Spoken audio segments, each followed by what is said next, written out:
dogs from an area, then that creates a space.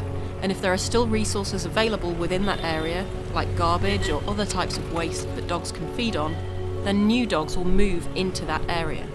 Programs like Trap, Neuter, Return take dogs from a community, perform surgical sterilisation and often vaccinate those dogs, and then return those dogs back to the community.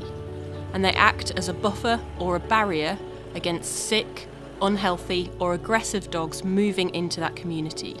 And so they help to protect the people living within that local area.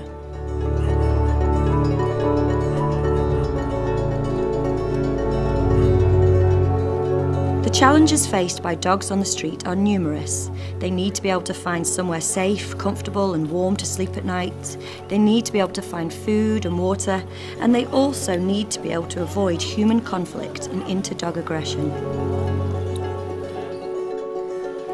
If they have a skin disease or have difficulty giving birth, or get injured by being attacked by a dog or another animal, hit by a car, beaten by a human who is less tolerant of dogs living on the street, then they are in big trouble, as no veterinary attention will be given to them.